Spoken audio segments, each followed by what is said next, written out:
Saatnya melatih otak dan menyegarkan pikiranmu lagi. Dan apalagi kalau bukan dengan tepat, memecahkan teka-teki yang seru tapi rumit. Jangan lupa periksa hasil jawabanmu di akhir. Kecelakaan mobil. Bulan Januari di kota ini sangatlah dingin. Suhunya jauh di bawah nol. Semua jalanan di sana pun tertutup es dan salju. Suatu hari, seorang pria menelpon polisi untuk melaporkan kecelakaan mobil. Seorang petugas polisi datang dan hendak melakukan interogasi, tapi dia tiba-tiba batuk. Sang pemilik mobil membuka mobilnya dan memberi petugas sebotol air. Setelah batuknya reda, sang petugas mulai mengajukan pertanyaan. Semalam, aku memarkir mobil di dekat rumah. Tapi saat keluar hari ini, kap mobilku rusak parah, ucap pria itu. Kemarin tetanggaku membersihkan atap rumahnya, pasti salju dari sana menimpa dan merusak mobilku. Aku ingin membuat laporan. Si tetangga yang mendengar percakapan itu menyangkal. Aku membersihkan atapku tadi pagi, tapi mobilmu tidak ada di sini saat aku bersih-bersih. Si petugas langsung mengetahui siapa yang berbohong. Apa kamu juga tahu?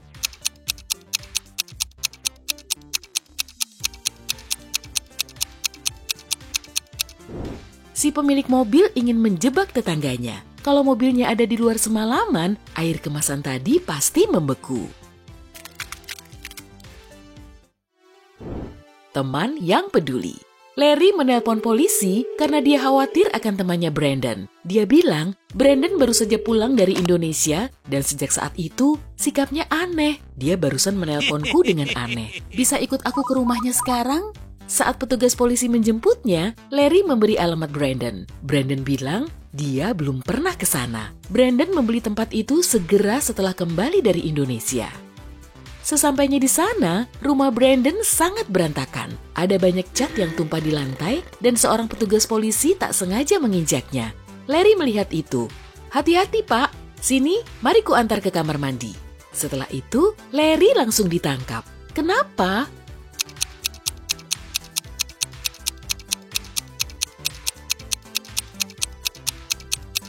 Larry bilang dia belum pernah ke rumah baru Brandon. Lantas, bagaimana dia tahu letak kamar mandi di sana? Tersesat di hutan.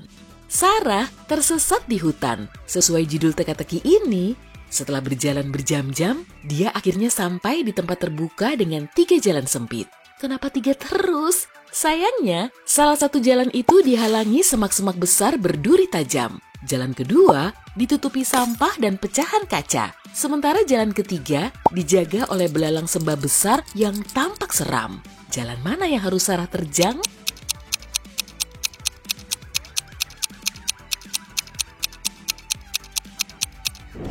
Dia harus memilih jalan ketiga. Meski belalang sembah terlihat mengancam, mereka sama sekali tidak berbahaya.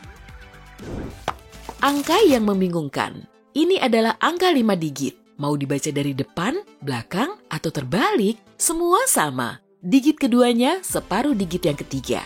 Digit kelimanya adalah hasil perkalian digit pertama dan terakhir. Dan jumlah semua digitnya adalah 10. Angka berapa ini?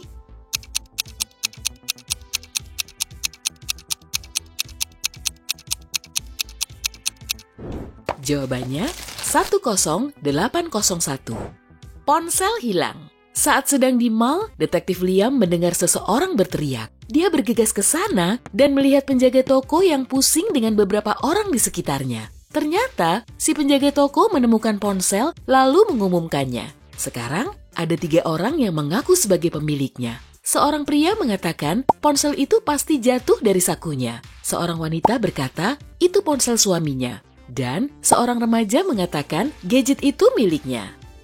Tiba-tiba, ponsel itu berdering dan si penjaga toko memberikannya kepada Liam. Dia melirik layar dan segera menyerahkan ponsel itu ke sang pria itu. Bagaimana si detektif tahu bahwa dia pemiliknya?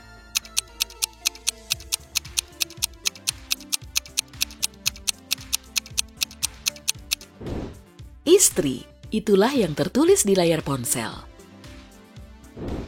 3 tangga.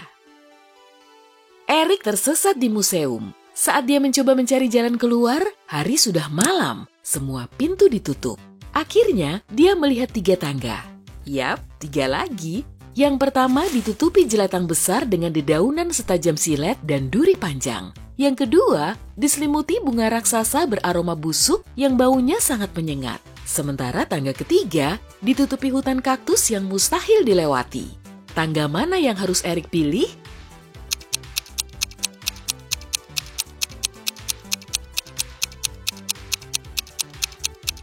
Dia harus berlari menuruni tangga kedua. Meski baunya busuk, bunga-bunga ini relatif tidak berbahaya.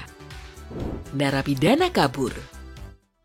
Jamal sudah setahun di penjara. Selama ini, dia menanti-nanti kesempatan untuk kabur. Di suatu pagi yang cerah, Jamal akhirnya berhasil kabur. Tapi, polisi menyadarinya. Beberapa petugas dikerahkan untuk mengejar Jamal. Dan, dia pun terpaksa bersembunyi di kamar mandi wanita. Lihat gambar ini dan coba tebak di mana Jamal bersembunyi.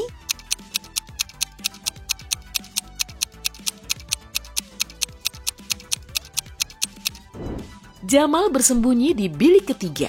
Dia tak akan sempat mencari sepasang sepatu perempuan. Mancing mania. David suka sekali mendaki gunung.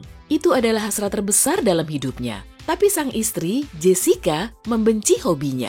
Menurut Jessica, itu terlalu berbahaya. Suatu hari, teman David, Oliver, mengundangnya ikut panjat tebing seru. David tahu istrinya takkan memberi izin.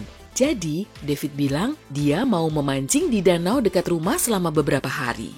Jessica setuju dengan syarat suaminya harus mengirim selfie saat sedang memancing. Begitu David sampai di kaki gunung, dia mengedit foto memancing dan mengirimkannya ke istri tercintanya. Begitu dilihat, Jessica langsung sadar itu foto palsu. Kok bisa?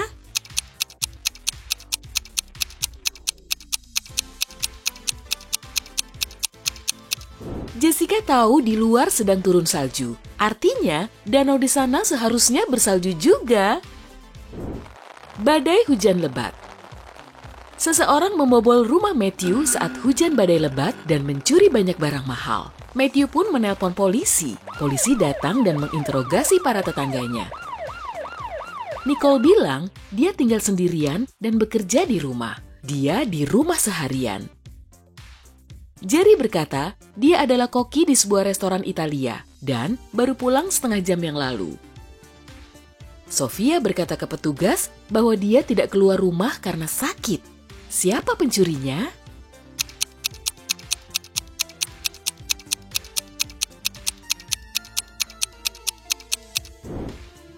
Jawabannya, Nicole. Dia mengaku ada di rumah seharian, tapi ada payung basah di sudut kamarnya. Penebeng.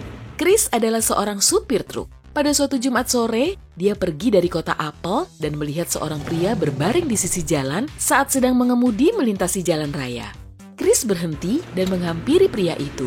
Tak lama, dia berhasil membuat pria itu siuman. Ceritanya agak memprihatinkan.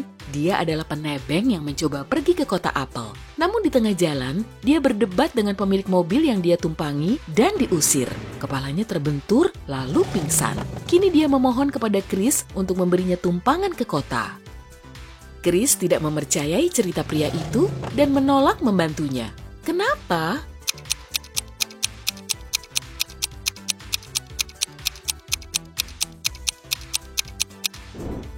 Si penebeng terbaring di sisi kanan jalan. Kalau dia ingin ke kota Apple, seharusnya dia berada di sisi kiri.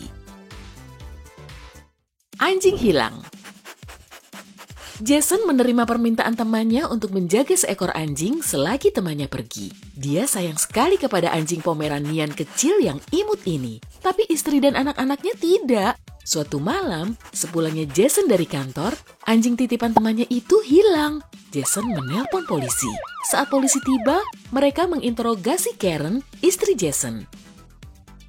Karen bilang dia tidur seharian. Lalu petugas polisi bertanya, lalu apa yang dilakukan anak-anak? Mereka bermain di halaman, lalu aku menyuruh mereka masuk untuk mengerjakan PR. Baik, cukup. Sekarang coba jelaskan, kenapa kamu membuang anjing itu? Bagaimana petugas polisi bisa tahu pelakunya adalah Karen?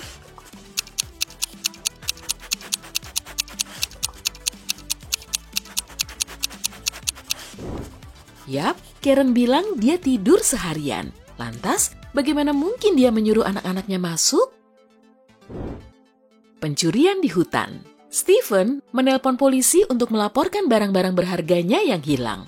Saat polisi tiba, dia menceritakan kronologisnya. Aku sedang berkemah sendirian, saat baru tiba dan sudah mendirikan tenda, hujan tiba-tiba turun. Aku bergegas mencari kayu bakar kering. Aku meninggalkan tas, dompet, dan semua dokumenku di tenda. Saat aku kembali, semuanya hilang. Petugas polisi tidak mempercayai Stephen dan dia didenda karena laporan palsu. Bagaimana mereka bisa tahu Stephen berbohong?